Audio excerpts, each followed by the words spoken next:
Este programa foi aprovado e liberado pelo serviço para ser exibido neste horário.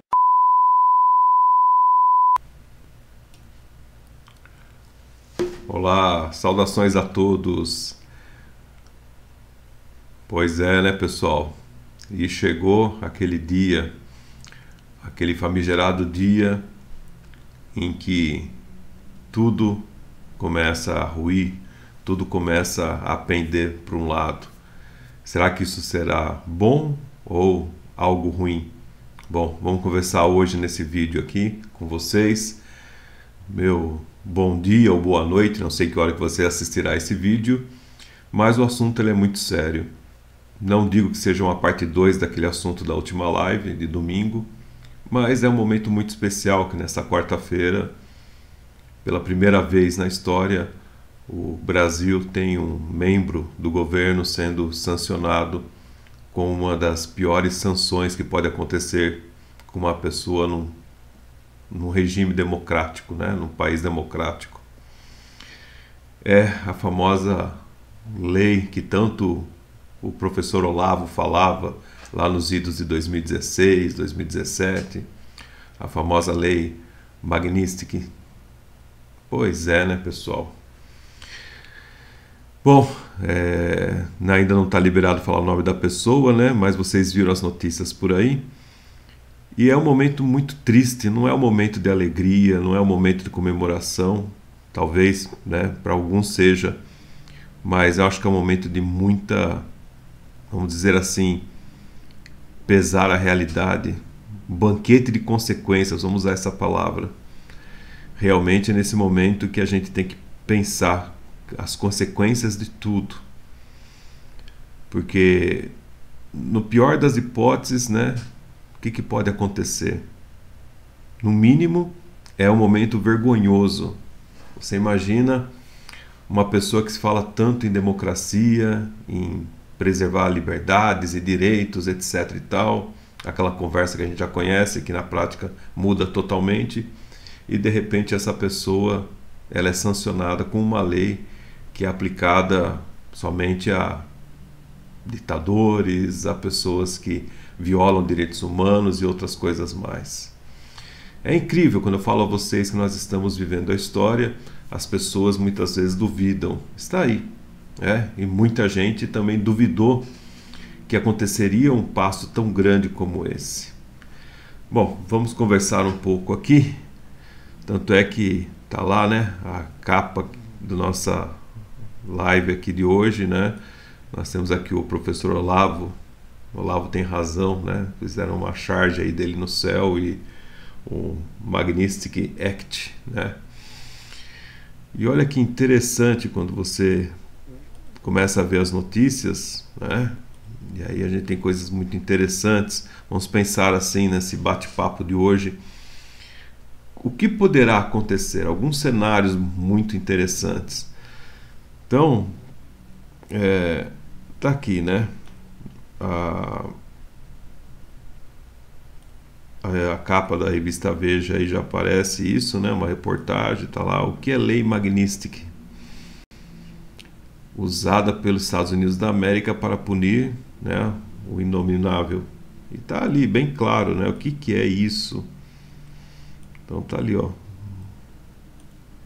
Ferramenta foi criada para sancionar estrangeiros que cometeram violações graves de direitos humanos ou de corrupção em larga escala. Quando você tem, né, uma situação dessa, quando uma pessoa recebe um título desse, vindo de uma das maiores nações do planeta, Estados Unidos da América, é assim, não tem como falar não é. Né? Porque para se estabelecer uma condição desse porte, a pessoa ela tem um carimbo, literalmente, nela, né? Um carimbo de irresponsabilidade, de atitudes, de coisas que foram estudadas, avaliadas. Não é alguém que fala, olha, ponha a sanção naquela pessoa porque ela é assim, assado. Não, existe um histórico, existe um processo de algum tempo em que a pessoa fez isso. Tem como reverter, né? É lógico que isso ainda vai para um processo ainda maior, né? Mas vai ser aprovado de qualquer jeito. Mas tem como reverter? Né? Pelo que a gente vê aí, as reversões podem acontecer em 3 hipóteses, se eu não me engano. Uma, que a pessoa realmente tenha mudado a atitude dela. Outra, que a pessoa ela mostre que ela já foi punida por isso. E a outra é que a pessoa talvez ela se defenda achando que foi um equívoco. Né? As 3 hipóteses podem acontecer ou não, né? Depende. Mas a pior de todas é isso, é receber uma chancela, né? Receber uma insígnia que realmente aquela pessoa violou direitos, comprovadamente. E é o que muita gente de repente vai pensar, fala, nossa, mas que coisa pesada, será que é tão pesado quanto tudo que está acontecendo? Né? Aqui a gente não está defendendo nenhum lado nem o outro, mas basta ver, né? Pesquise um pouco, eu não vou entrar a fundo nisso, está mais do que explicado nas redes sociais, em todos os locais, sempre o peso na balança, sempre aquela coisa diferente, aquela coisa que incomoda, né? E tudo sempre a pessoa sendo aprovada, vai lá, destrói o oponente, destrói não sei o quê. E a gente tem ali aquela carta que eu li aqui, a carta que o Trump enviou, né, ao Brasil, sendo muito claro, olha, faça isso para que a gente tire as sanções que vão acontecer daqui a pouco, daqui 24 horas acontecerão as sanções aí de 50% de taxação dos produtos, além das taxas normais, né, das tarifas já concordadas. Então, 2 coisas numa paulada só numa semana. Uma lei Magnitsky indo ao ministro e agora, daqui a pouco, daqui às 24 horas praticamente, uma das maiores tarifas sobre produtos, né, no país aí, sobre produtos exportados desse país. E aí? Né? E o que a gente vê por aí? Jabuticabas, né? Jabuticabas doces ou não? Mas a gente vê, por outro lado, pessoas que não estão acordadas e pessoas que não perceberam. Se você acompanhou a nossa live, você já percebeu, mas tem pessoas que não acompanharam e não entendem o que é o processo, que quem está em jogo não é só uma situação, mas um país inteiro. E essa sanção, embora ela vá acontecer para uma nação, ela vai interferir em todos nós, não tem jeito, né? Em todo mundo que utiliza do país. Bom, pessoal, a mídia, ela está lá, relativizando tudo, mas eu não vou colocar aqui para não ter problemas autorais, mas vocês podem ver como foi noticiada essa sanção, né, no Magnitsky, como que ela foi colocada, muitas pessoas da mídia gaguejando, não conseguindo nem falar o nome Magnitsky, cada um fala de um jeito, pessoas gaguejando, não entendendo, e sempre, né, as pessoas achando que o público tem o QI de Homer Simpson, né? É uma coisa sempre sendo passada, não é bem isso, não é bem aquilo. Então dá uma olhada o que a gente tem, né, aqui, uma mídia aí do sistema, o que ela fala. Olha, né, veja como é bom, não é bem isso, mas ele não tem contas nem bens nos Estados Unidos da América. E está aqui, ó, nessa data aí, dia 30/7/25, tá? Mas não se trata disso, não se trata ter conta ou não, se trata que a pessoa simplesmente não pode fazer mais nada, né? Ela será bloqueada em todos os sistemas e, lógico, quem está ao seu redor. Isso será estendido a outras pessoas do governo? Não sei, né? Basta vocês pesquisarem algumas pessoas aí, vocês vão entender sim ou não. O que aconteceu lá no dia 18 de julho foi a perda de vistos norte-americanos para alguns brasileiros, né? Uma listagem interessante até. Isso aconteceu. Agora, se eles também serão incluídos nessa lei, não sabemos, tá? Mas o momento é muito vergonhoso. Nunca aconteceu isso na história brasileira. E olha que o Brasil sempre teve o papel de neutro, né? E até ele serviu como intermediador de muitas coisas na história. Mas nunca tivemos um momento tão triste, tão negro, tão escuro, né? Um momento tão denso, um momento que não se vê luz, em que as pessoas estão obduladas e não estão entendendo nada que está acontecendo. A maioria das pessoas está lá vivendo a vida delas, não está entendendo essa parte internacional em que um lado se alinha, né, contra boa parte da nação, se alinha ao eixo do mal, e outra parte está tentando pedir ajuda, porque internamente todos os meios são cessados, né? É uma coisa muito triste. E o que a gente pode pensar, né? Porque a mesma mídia fala isso aqui, ó. A Magnitsky Brasil não tem leis similares para responder aos Estados Unidos. A lei de reciprocidade não justifica medidas unilaterais. Pois é, né? A lei não justifica, mas aconteceu. E lógico não haverá. Não tem como. Por que não tem como? Quem é o Brasil numa situação dessa? Nós estamos falando da maior nação do mundo, que tudo vem de lá, né? E aí entra aquela questão da famosa soberania, né? Soberania que tanto está sendo falado. Num país em que metade das pessoas não tem tratamento de esgoto, acho que mais da metade. Uma boa parte das pessoas vive em situações precárias. Há muita pobreza, né? Há desigualdades sociais imensas. Acho que soberania é uma coisa muito dúbia, né? E soberania é muito mais que isso, do que não de querer bater de frente. Não tem como, né? É como de repente você mora de favor em algum lugar, não tem condições de sair daquilo, você vai ter que aceitar tudo que vem, infelizmente, porque você não tem a soberania tão desejada para falar, não, tem que ser do meu jeito, né? E é triste. Eu acho que as pessoas ainda não se tocaram, não perceberam. Eu sei que quem acompanha aqui o canal já viram os vídeos, as lives, estou falando isso aí há muito tempo, né? E é uma coisa assim interessantíssima ver o andar disso, que está em jogo também a riqueza brasileira, né? Para onde vai o Brasil? Para que lado ele vai pender? Tá? Então vamos lá, pessoal. Para quem achou que tudo era igual, né? Não é que falaram isso? Ah, qualquer governo é igual, escolher tanto faz. Tá aí. Hoje, depois de 2, 3 anos, né? Olha a situação. Sem contar grandes divisões ainda, né? Mas memes aí rolaram pela internet toda, né? Muita gente não entendeu o que é. Mas o que é realmente essa tal de lei Magnitsky? De onde surgiu? Se a gente pegar aqui, né?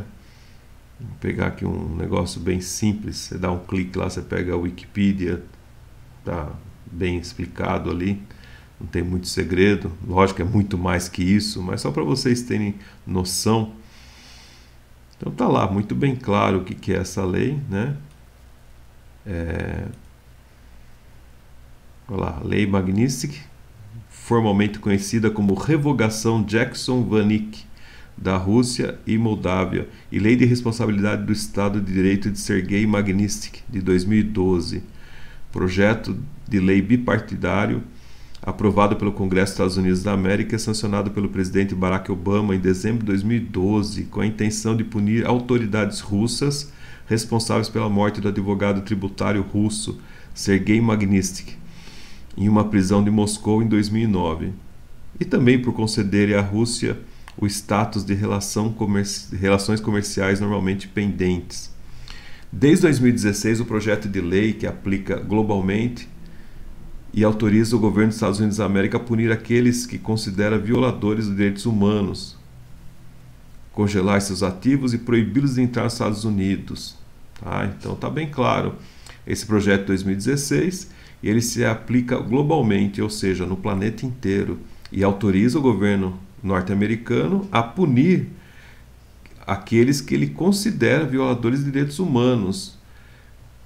E faz o quê? O congelamento de seus ativos e proibi-los de entrar nos Estados Unidos, né? Então aconteceu exatamente isso. Cancelou o visto e depois congelou os seus ativos, né? Então a coisa ela vai, né, muito claramente, e ela está ali acontecendo, né?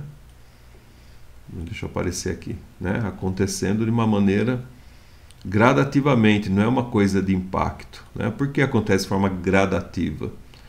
Para dar tempo de outras pessoas envolvidas terem a humildade ou a decência de falar, peraí, realmente aquela pessoa está fazendo tudo errado. Se eu continuar ao lado dela ou continuar chancelando isso que ela faz, eu serei tanto igual a ele. Então, pega-se uma pessoa como exemplo e as outras, elas vão vendo até onde elas podem apoiar. Chega uma hora que essa pessoa ela se torna um pária, né? Essa pessoa que está sendo sancionada com essas leis, elas começam a se tornar um pária. Fala, peraí, ninguém quer se aproximar dela.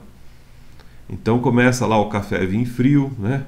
O café é servido frio para ela, ninguém quer ajudar mais essa pessoa, ela começa a ficar isolada, até que o próprio sistema exclui, né? Essa pessoa acaba virando um pária, acaba virando uma pessoa como se tivesse alguma coisa contagiante, mais do lado negativo. É bem isso que acontece, né? Essa pessoa é como se fosse excluída de um sistema. E começa pela exclusão realmente de seus bens, né? De ela não poder fazer negócios com nada.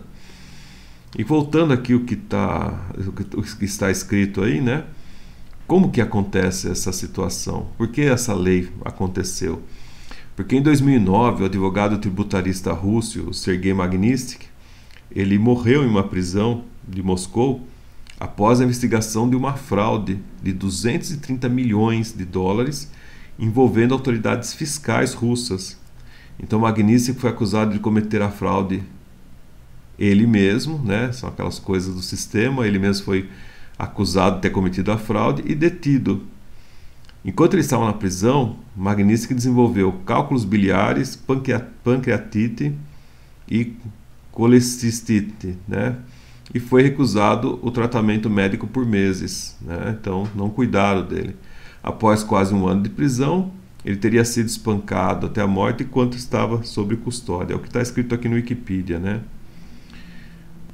Bill Boulder, um proeminente empresário americano e amigo de Magnitsky, que trabalhou extensivamente na Federação Russa após o colapso da União das Repúblicas Socialistas Soviéticas, divulgou o caso e pressionou as autoridades americanas para aprovar uma legislação que sancionasse os russos envolvidos em corrupção.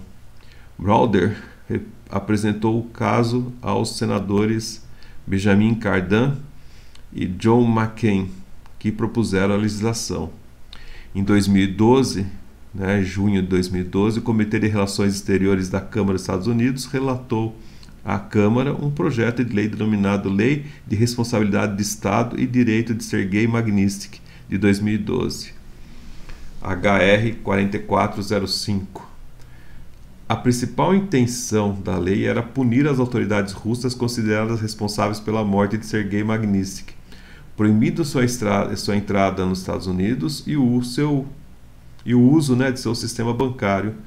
A legislação foi aprovada por um painel do Senado e na semana seguinte patrocinado pelo senador Ben Cardin e citada em uma revisão mais ampla das crescentes tensões nas relações internacionais. Boulder escreveu mais tarde que a lei Magnitsky encontrou apoio bipartidário, ou seja, tanto um lado ou outro, a oposição e a situação. Foi um apoio bipartidário rápido porque a corrupção exposta pela Magnitsky era flagrante e indiscutível. E aqui não havia um lobby russo pró-tortura e assassinato para se opor a ela. O governo Obama lutou contra o projeto até que o Congresso sinalizou que o projeto Jackson-Vanik de 2012 não seria revogado a menos que a lei Magnitsky fosse aprovada. Em novembro de 2012, as disposições do projeto de lei Magnitsky foram anexadas ao projeto da Câmara, normalizando o comércio com a Rússia, ou seja, revogando a emenda. Em 6 de dezembro de 2012, o Senado dos Estados Unidos aprovou a versão da lei para a Câmara e a lei foi assinada pelo presidente Barack Obama em 14 de dezembro de 2012. E em 2017, então, já começou a lista negra, E aí são várias pessoas. Bom, aconteceu várias coisas, né? Depois você pode ler com mais tranquilidade. E aí ela se tornou então a Global Magnitsky Act, né? Ou a Lei Global Magnitsky. Foi promulgada. Então, em 2016, os Estados Unidos promulgou a Global Magnitsky Human Rights Accountability Act, que permite ao governo dos Estados Unidos sancionar funcionários de governos estrangeiros implicados em abuso de direitos humanos em qualquer parte do planeta. Tá? Então, isso aí você lerá com muita tranquilidade na internet, está muito bem explicado o que é essa lei Magnitsky. Então, além de proibir a pessoa, ela também, né, bloquear a pessoa em várias coisas bancárias, né, e, lógico, das instituições que usa o sistema norte-americano, ela não vai interferir no país dessa pessoa, mas automaticamente, como as instituições também estão ligadas ao governo norte-americano, então isso acaba sendo uma coisa por osmose, literalmente, né? Que o próprio sistema fala, não posso.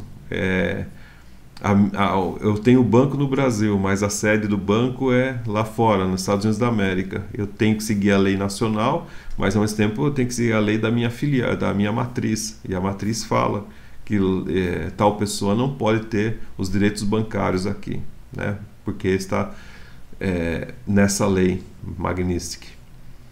É incrível, né, pessoal? É uma ferramenta, né? Se vai dar certo ou não, o que será? A gente tem uma situação em que o pessoal, eles não são tontos, né? Tanto um lado quanto o outro sabe muito bem como funcionam as leis. Ninguém é pego de surpresa. Então, quem recebeu já deve estar preparado. A gente não sabe o que pode acontecer. É o que a gente vê como que fala, o histórico dessa pessoa sempre dobrando a aposta quando acontecem as coisas. Pode ser que comece uma mudança muito radical, brusca, apreensão e um monte de coisas, ou né, até coisas piores, sei lá, né, da pessoa desistir de tudo, como também quem aplicou a lei também sabe que de repente essa pessoa ela pode ter outras opções, entendeu? Então, o que a gente tem como outras opções?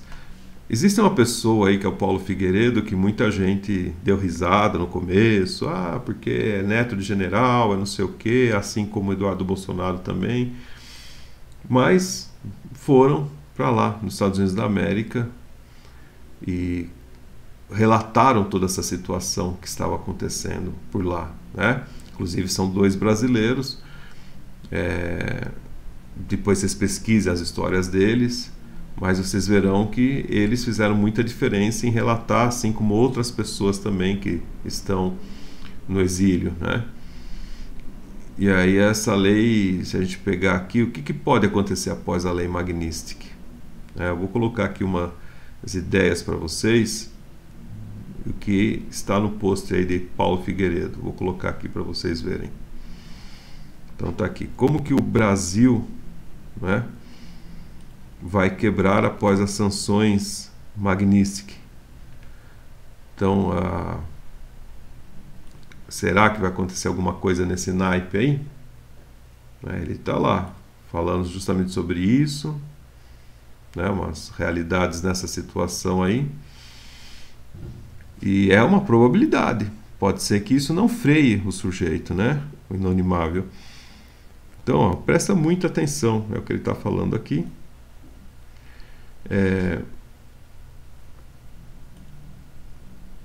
Presta muita atenção, né? Então tá aí.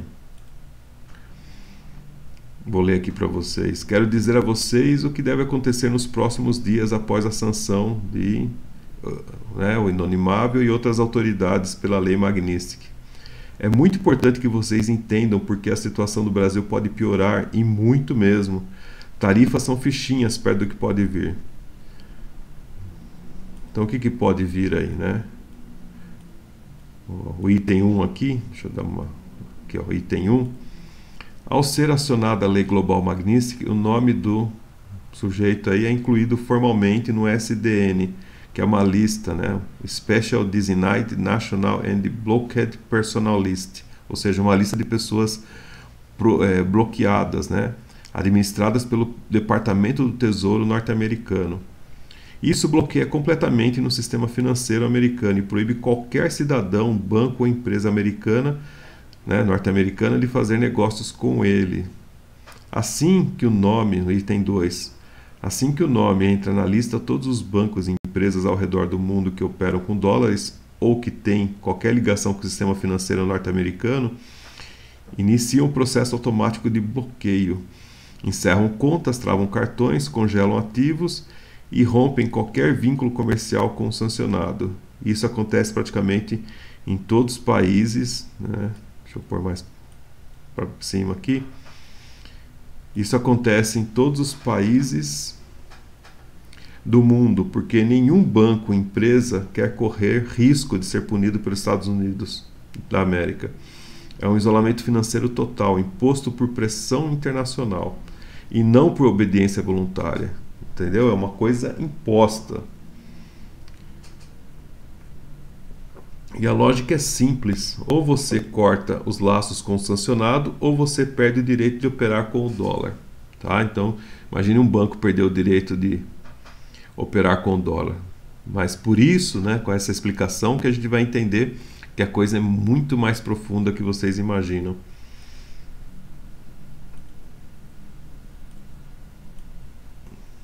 Deixa eu pôr aqui no item 3.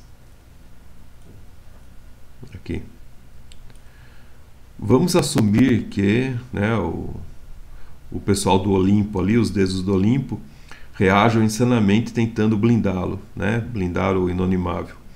Então, o Olimpo ali emite uma decisão determinando que os bancos brasileiros não devem cumprir as sanções impostas por um país estrangeiro, né, aquilo que eu acabei de falar. A ordem tem peso interno, mas nenhum efeito fora do Brasil. Tá? Então, tá lá. A princípio, dentro do país, não obedeceram, mas fora não pode fazer nada. Então, os bancos brasileiros vão se ver diante de um dilema, o item 4 aqui.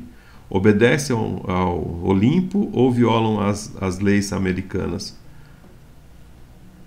Ou cumprem as sanções internacionais e enfrentam a retaliação do Olimpo brasileiro. Então, supondo que os bancos brasileiros optem por obedecer os deuses do Olimpo e mantenham contas, cartões e serviços bancários para o inanimável, os departamentos do Tesouro norte-americano começam a monitorar e documentar esse descumprimento, né? Então, a coisa vai se alastrando.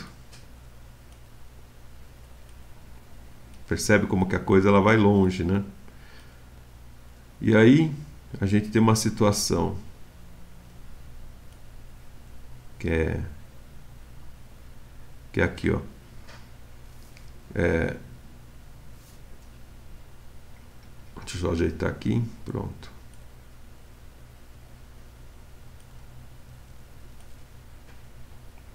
Vou colocar no ponto certo aqui, ó. O Tesouro norte-americano, por meio da OFAC, né, ou seja, Office of Foreign Assent Control, né, ou seja, tipo um controle de estrangeiros, né, e vai emitir alerta formal à instituição financeira envolvida, ou instituições financeiras envolvidas, no plural. Elas serão avisadas que, se continuarem facilitando qualquer transação ou mantiverem contas para alguém na SDN list, né, que é aquela lista que eu falei no começo, sofrerão sanções secundárias. No item 7, se os bancos ignorarem os alertas, o próximo passo é a aplicação de penalidades. E aqui não estamos falando de advertência, estamos falando de multas bilionárias e expulsão do sistema financeiro internacional. Então, acho que um banco não gostaria de passar por isso, né, com todos os seus acionistas. Há diversos precedentes. O BNP Paribas, o maior banco da França, foi multado em 8,9 bilhões de dólares por desrespeitar sanções americanas contra o Irã e o Sudão. O Standard Chartered do Reino Unido foi multado em 1,1 bilhão de dólares. O Commerzbank da Alemanha pagou 1,4 bilhão. Nenhum deles operava diretamente nos Estados Unidos da América. O que importa é a conexão com o sistema financeiro, tá? Então olha que interessante que foi mostrado aqui. Mas não é por aí não, tem mais coisa. Se a gente pegar agora o item 9, né, eu parei no 8. A gente pegar no item 9 aqui, ó. Além de multas, o Tesouro pode pedir ao sistema SWIFT, tá? O que é o sistema SWIFT? É o sistema que conecta os bancos do mundo inteiro para transferência internacional, que desconecte bancos brasileiros envolvidos. Isso já aconteceu com bancos russos e iranianos. Sem SWIFT, o banco fica isolado. Não pode receber nem enviar dólares, euros ou qualquer outra moeda estrangeira. Tá? Então, tá lá, o sistema SWIFT sendo acionado. E no item 10, a gente tem com a desconexão ou ameaça de desconexão, começa o pânico. Então aqui que a coisa vai começando a ficar pior, que é aqui que vocês devem prestar muita atenção, que as linhas de crédito internacionais são cortadas, investidores fogem e o dólar dispara. O comércio exterior para. Tá? Então o que acontece? O banco ele precisa de grana para ele atuar, né? O banco precisa de grana para ele atuar. E aí ele não tem mais linhas de crédito, porque as linhas do país já estão fracas. E aí sobram as linhas internacionais. E aí começa então o pânico. Porque como ele está desconectado do sistema, ele não vai ter mais crédito lá fora. Nisso, né? Com as reservas de dólar caem, o dólar vai disparar. O comércio exterior vai parar também, porque a empresa o país está bloqueado. As agências de risco rebaixam a nota do país em função disso, né? Então olha o caos que acontecerá, não é só no banco, mas em todo o sistema. E empresas começam a interromper negócios com o Brasil por precaução. Tá? Ninguém vai querer investir num país que não tem segurança nenhuma. Porque o risco vai se tornar sistêmico, está lá no item 11. Não é mais sobre o inanimável, mas é sobre o funcionamento da economia brasileira como um todo. A simples tentativa de proteger um homem ou meia dúzia de autoridades pode mergulhar o país em uma situação muito aterrorizante, né? Tá aqui. Uma situação de uma crise financeira sem proporção histórica, tá? Isso tudo não é exagero, é possível, tá? Não é retórica. E já aconteceu com outros países que desafiaram sanções internacionais. Esse é o cenário da floresta inteira sendo queimada, tá? Então, a coisa ela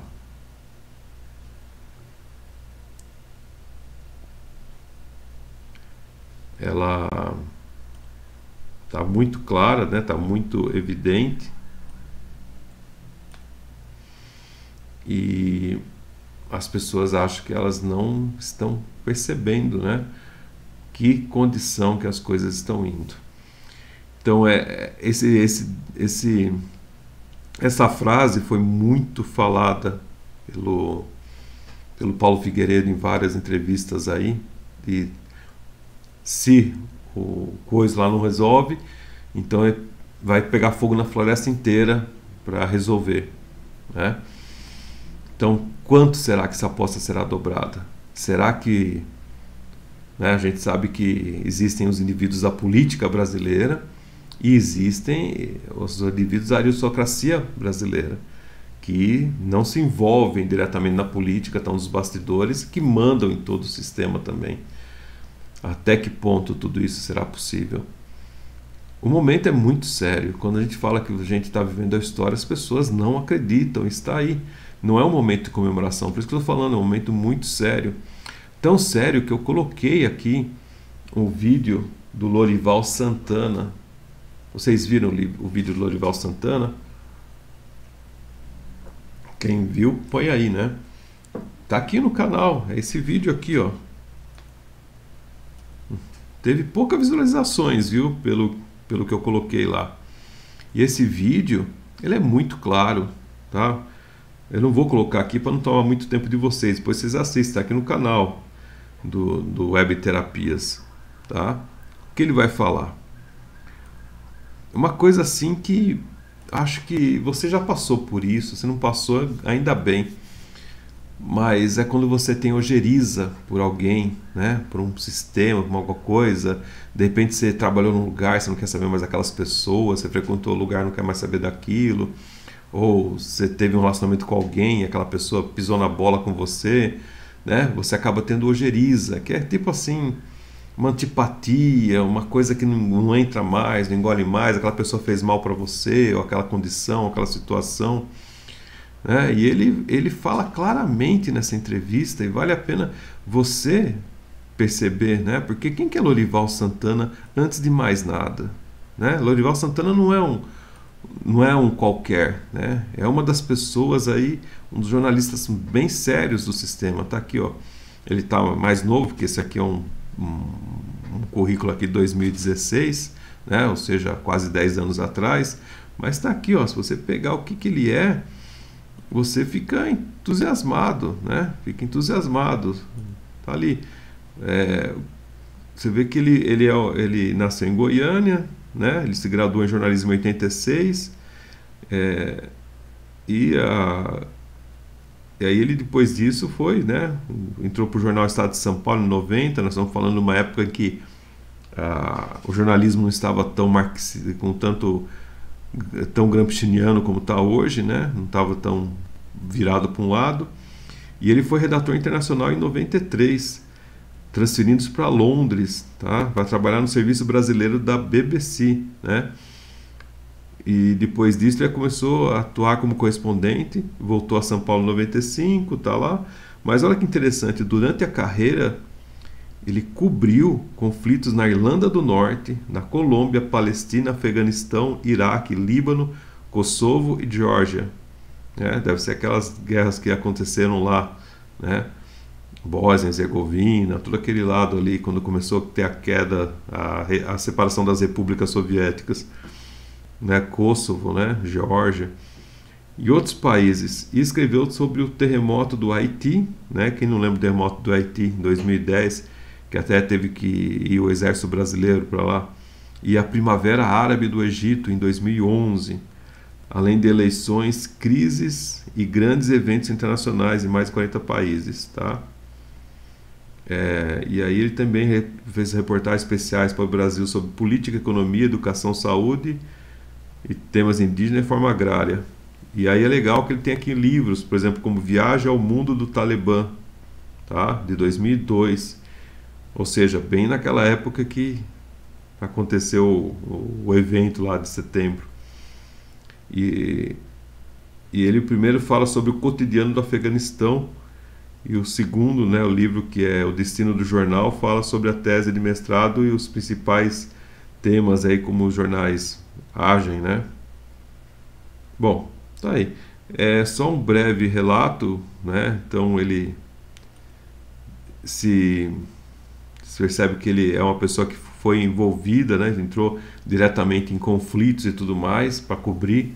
A gente sabe que foi uma época que não foi tão fácil como agora com a internet, mas é muito mais tranquilo. Quantas vezes a pessoa está lá em Londres falando de uma guerra que está acontecendo do outro lado, né? Mas no caso dele esteve nesses locais até o ponto de fazer um livro do Talibã, né? Bom, pessoal, então perguntaram ao Joel Santana, a Lorival Santana, ao Lorival Santana, sobre, o vídeo está muito claro, sobre o que está acontecendo, né? O que está acontecendo ali nos Estados Unidos? Por que eles não querem conversar com o Brasil, né? Por que a jabuticaba não resolve? Por que uma mesa de truco com uma cervejinha gelada não resolve? Ou como fala o chefe da nação, vamos sentar numa mesa, vamos sentar na mesa, né? Não é sentar na cadeira com uma mesa, né? É sentar na mesa. Imagina o nível de educação. Mas a gente entende isso, né? E aí ele vai falar justamente sobre essa situação. Ele falou um plano tenebroso do Trump contra o Brasil, literalmente, tá? Ele comenta que a demanda política está travando as chances de evitar tarifa com os Estados Unidos. Ele fala que o secretário dos Estados Unidos, Marco Rubio, desenvolveu uma algeriza ao governo do presidente atual do Brasil, tá? Segundo ele, eles estão com rancor, né? Eles estão com antipatia, estão com ojeriza. Não só o próprio Rubio, né? Mas também acho que outros 70 milhões de brasileiros, né? Pelo jeito. E ele fala que a oportunidade já passou. Então tá aqui, tanto é que no vídeo eu coloco um rolo compressor que está andando bem devagarzinho e a pessoa na frente. Não, não, né? Tinha todo o tempo do mundo da pessoa sair, mas fez todo o cenário. Não, não, e o rolo chegando devagar. Em 3 semanas, né, que vieram a ideia da sanção aí, do aumento do imposto, né, a tributação, olha quanta coisa podia ter sido feita, desde a carta, tudo mais, mas não. O que a gente teve? Tivemos lá um presidente que só falou um monte de coisa, inclusive hoje, de novo, falou, né? Falou que ele está mostrando a soberania do país, cuidando dos animais. Então, não sei se a pessoa está blefando, como que é, truco. Imagina explicar jogo de truco para um norte-americano, não tem como, né? Vai falar o quê? De poker? E assim, você pegar, é uma frase atrás da outra, né? Antes do Trump ser eleito, já ele falou coisas pesadas, então não dá, né? Como que o presidente norte-americano acaba ficando com ojeriza, acaba ficando nervoso. A todo momento ele sendo humilhado, e sendo que ele nunca falou diretamente o nome do presidente brasileiro. Então a coisa internacional está ficando muito pesada. E é lógico que ele fala que a oportunidade então já passou, porque devido a coisas que já fizeram no Brasil, né, a coisa está muito pesada, porque Trump viu que ele foi humilhado, né? Não é só isso, não teve lá a mulher que ofendeu o Musk, né? Tocou a sirene lá, tocou a buzina do navio. Quem é? É Musk. Não, não, não, não, né? Então, o que a gente quer, né? Numa situação dessa em que a pessoa que está buscando, parece que a pessoa está torcendo que a coisa seja ruim, para quê? Para ter um elemento lá fora, falar, a culpa é dele, ó, o meu negócio aqui deu errado porque foi culpa dele, porque eles têm culpa de todo mundo, menos deles, né? Todo mundo é culpado, menos eles que estão administrando. São décadas no poder, mas a culpa é dos outros. Então essa situação aí. E aí vamos lá, oportunidades já passaram, né? Então imagina, né? A carta foi clara, ninguém mudou. E aí os Estados Unidos vai impor tarifas, que segundo o que o Lorival está falando, a única coisa que ainda pode ser feita é tentar com algum setor uma negociação, né? Mas tem que separar o quê? A parte política da parte comercial nessa negociação. Mas essa parte política é inevitável, né? É inevitável, porque há uma decisão que tem uma escalada. Então não vá parar por aí, ela vai escalar, vai subir, né? Lembra que o outro falou lá, que o Paulo Figueiredo falou, tacar fogo na floresta? Infelizmente, né? Os brasileiros vão sofrer com isso, já estão sofrendo, já faz aí praticamente 4 anos que não se vê as coisas acontecerem bom. De 2 anos para cá não tem uma notícia boa sequer, é só problema. E o que vai acontecer quando as pessoas não tiverem mais dinheiro para pagar imposto? Como que vai ficar a máquina do Estado? Né? E a coisa pode ser muito mais pesada, né? A fama que o brasileiro pode ter lá fora, se envolvendo com esse eixo do mal, pode ser uma fama má também, né? Das pessoas não darem nem mais crédito ao brasileiro, né? Já pensou se o Brasil e os Estados Unidos suspendem relações diplomáticas? Vocês fazem ideia disso? Imagina, Brasil e Estados Unidos sempre juntos, há anos, né? Há praticamente mais de 200 anos, não 500 anos, como falou uma menina aí. Mas são 200 anos aí praticamente. Depois da Segunda Guerra Mundial se intensificou. Tanto é que tem o plano lá de crescimento do Kubitschek, do Juscelino, que são 5 anos, 50 anos em 5, né?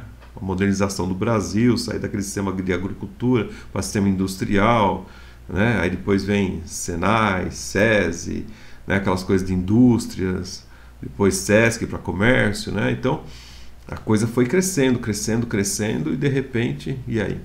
Né? Hoje fica essa briga aí. Já pensou? Né? Quem que tem relação cortada com os Estados Unidos da América? Butão, né? Venezuela, a Síria, o Irã, Coreia do Norte, Cuba, que mais? Né? Já são 6. Cuba voltou agora nos anos 2015, né? Com Obama. Mas imagina o Brasil entrando nessa lista aí, o naipe que o Brasil está, né? Imagina, o naipe dos sancionados, das relações cortadas, porque quando corta com os Estados Unidos da América, de repente corta com o planeta inteiro também. Aí sobra só negociar com esses países piores, né? E ele fala, né, que a sensação das pessoas lá, né, em Washington é como se o Brasil não tivesse interesse em negociar. A sensação que passa é isso. E os americanos, eles são muito precisos, né? Quando a gente negocia com o norte-americano é muito interessante, não é que nem brasileiro. Eles são muito certeiros, né? E aí vem lá, né? Só mentira sendo contada. Não, porque os senadores estão na reunião aonde? Na Embaixada Brasileira. Né? Teve um lá até que apareceu meio à vontade, né? O outro falou que conseguiu falar com o Bush, imagina? Depois falou, não foi verdade. Eles falam e desfalam, falam e desfalam. Dá uma olhada nas notícias aí, vocês vão entender. E a mídia falando, né? Não, eles estão negociando. Negociando o quê? Né? Não é negociar o que está na carta. É uma parte da carta lá, é uma carta política, que se você não fizer a parte política, se o governo não fizer a parte política, está bem claro. Pare de perseguir as pessoas, pare com a caça às bruxas com o Bolsonaro, né? E põe anistia e traga a liberdade de expressão de novo ao país, né? Mas o que aconteceu? Dobraram a aposta, puseram a tornozeleira no Bolsonaro. E o que a gente vai pensar no Brasil no pior cenário? Tá? A gente, né, pode chegar nessa situação. Imagina o sistema bancário ser obrigado pelo inonimável e os deuses do Olimpo a manter as contas dele. Mantém as contas aí. E aí a gente vai ter o quê? Uma coisa que vai pegar todos os brasileiros, né? Lá nos anos 90 a gente teve a questão do Collor, né? Lembra das poupanças confiscadas? Quantas pessoas passaram mal? Já falei aqui várias vezes para vocês, aquela época do plano cruzado e não sei o que, depois a confisco das poupanças. Vocês não fazem ideia, pessoal, isso já aconteceu. Isso já aconteceu no Brasil. De um dia para o outro você não tem mais nada. Todo o seu dinheiro sumiu da conta. Não é só o seu, de todo mundo. E aí? Né? Agora pense que de repente isso pode acontecer de um pouco mais profundo. Imagine esse cenário aí, um confisco externo. De repente não vale mais nada o dinheiro brasileiro, de uma hora para outra. De repente a moeda brasileira não vale mais nada. E aí? Como que será? A soberania, né? A soberania. Sabe que as pessoas mais soberanas, elas sabem conversar. Elas sabem o momento de ceder, de negociar. Né? Por isso que os caras perceberam que não está acontecendo isso. E tá aí que eu expliquei para vocês, né? Imagina, o que pode acontecer? Retirada da embaixada brasileira nos Estados Unidos, ou a embaixada estadunidense do Brasil, né? Pode acontecer isso. Tanto é que está acontecendo uma coisa muito estranha. Não tem embaixador norte-americano no Brasil, né? lógico, haverá uma perda de influência diplomática imensa, né? Não tem mais. Vai virar realmente um anão diplomático. E com isso, aumento de tarifas aí, uma batalha, né?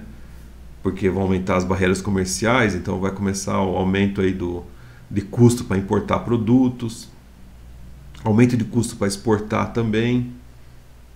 E mesmo que a pessoa tente buscar outras coisas, não acha um mercado rapidão, não tem, não se muda. Você não está vendendo, não está comprando coisas lá na loja de conveniência no posto. Ah, me dá um pão de queijo e um café. Não é isso, nós estamos falando de bilhões de toneladas de comida, de produtos, né? E rotas, tudo isso aí tem um custo e tem a logística de tudo isso. Lógico que os Estados Unidos também vai sentir falta de bens brasileiros, né? Café, laranja, mas tem café da Colômbia, né? Se não der certo também, tem café do Quênia, tem os cafés da África, tem tanta coisa aí. E é lógico, né? Que, como eu falei, o sistema econômico nacional vai para o lixo, né? A economia vai ficando cada vez pior, já não está grande coisa, fica cada vez pior. Lógico, vai levar à redução do PIB, isso é uma obviedade. O crescimento econômico deixa de existir, o que vai crescer realmente é o desemprego, né? E a tristeza de um retrocesso tecnológico, que aí traz junto com ele, né, a quebra, né, de estratégias aí, a quebra de investimento na saúde, na tecnologia, na ciência. Óbvio, né, que quando ocorre isso, ocorre também um rompimento militar, né? Mas aí não é nem para fazer guerra entre eles, porque acontece uma coisa que aconteceu nas Malvinas, né? Boa parte dos equipamentos brasileiros são norte-americanos. E aí? Como que vai quebrar alguém que já forneceu? É o que aconteceu nas Malvinas. Boa parte dos equipamentos da Argentina eram ingleses, né? Então eles sabiam exatamente o poderio que a Argentina tinha. E a Guerra das Malvinas foi uma coisa assim também que aconteceu para popularidade. De repente, vamos fazer uma guerra. Aconteceu. Aí a turma achava que não ia acontecer nada, né? Que o pessoal da Inglaterra não ia se preocupar com aquelas ilhas. E se preocuparam mesmo, né? Imagina, Inglaterra, que era uma das maiores frotas navais do planeta. Bom, lógico, né? Com isso, a desigualdade econômica vai aumentar para ter taxa com crédito para fazer as coisas, e com essa desigualdade econômica vem a pauleira, né? Começa a ter mais tensão entre as pessoas, entre pobres e ricos. De repente você tem um bem, as pessoas vão querer esse bem de qualquer jeito. De repente você não tem nada, você vai lutar para ter alguma coisa, né? Vai virar um caos civil, não tem jeito. E aí, né, os ricos já pularam fora, já não estão mais no país. Um belo isolamento internacional vai piorar para alunos que vão para fora do país, vão fazer alguma coisa, né? Estudo, tudo isso aí. Né? Vai ter o mundo inteiro humilhando o país. É o Brasil daquele lá. Brasil não sei o quê. Né? Porque a hora que um sobe em cima, todo mundo sobe também. E aí ele vai ter que negociar com qualquer coisa. Sobra o quê? Os BRICS, o Sul Global, que nem o sujeito fala. E esse Sul Global que vai sobrar, né? Aí eles vão falar, bom, a gente quer de você, quanto você vai fazer negócio? Eu vendia para os Estados Unidos por 10. Não, para os Estados Unidos a gente não quer esse valor. Para nós tem que ser um pouco mais barato que nós. Nós é pobre, assim que eles vão falar. E quanto que é? Vende por 1. Não, mas é 10, o custo custa tanto. Não, a gente só pode pagar 1. Aí vai ficar aquele coisa encalhado? Não, eles vão vender por 1. E depois quem produz não vai fazer mais, porque não compensa, não tem mais incentivo, tá? Então começa a sucata tecnológica, a sucata de tudo. E aí depois disso, né, a gente vai ter acontecendo, que já está acontecendo, que é uma perseguição interna da população, muitas pessoas sendo tratadas aí como bicho, né? uma ditadura, literalmente. Quem reclamar, né, que é eliminado, porque é muita gente, eles não querem, vira uma república de bananas, né? E essa polarização interna que é perigosíssima. Imagina acontecer uma guerra civil. E será que esse não é um cenário interessante para depois que tudo ficar lá embaixo, alguém vir, né, alguém virar, trazer a solução? E aí? Tá? Então, as pessoas, elas estão brincando. As pessoas, pelo que aconteceu, elas tinham que, né, pegar esse momento e falar, ó, com seus representantes, senadores, deputados, viu? Olha, já está caótico isso, como a gente vai pôr ordem nessa situação? Mas não é assim que está acontecendo. Bom, pessoal, hoje é só esse bate-papo mesmo, não quero me estender mais não. Eu estou montando a parte 2 lá da live de domingo, explicando a situação, porque as coisas estão como esse país do futuro, né? Acabou o futuro, né? Lembra que eu falei das fábricas de mosquitos e tudo mais? E vou mostrar para vocês essa situação aí mais detalhadas de algumas coisas, porque isso é a parte 2. Mas tá aí a história acontecendo. Essa última semana do mês de julho de 2025, sanção magnífica em cima de um ministro, e daqui a 24 horas o tarifaço sobre os produtos exportados do Brasil. Soberania. Soberania. Lembra? De democracia virou soberania. Um dia o povo acorda, né? Tomara que não seja muito tarde. Certo, pessoal? Agradeço a você ter assistido esse vídeo. Dê seu like, não esqueça de dar seu like, não esqueça de deixar seu comentário e se inscrever no canal e divulgar para as pessoas que você gosta. Isso, se você gostou, né? Acho que valeu a pena, né, o que eu falei aqui. Vamos dar uma risadinha só para quebrar o gelo, porque o momento é muito sério. Agradeço a todos. Arrivederci, ou seja, vejo vocês logo mais. Om Hara. E oremos, meditemos, que possamos mandar energia positiva aí, energia de luz, para que clareie a mente desses governantes, para que eles tomem atitudes decentes, que não pensem só no próprio umbigo, mas em 240 milhões de brasileiros aí que precisam realmente de muito amor e muito carinho e oportunidades para crescimento. Desperta enquanto há tempo. Tchau.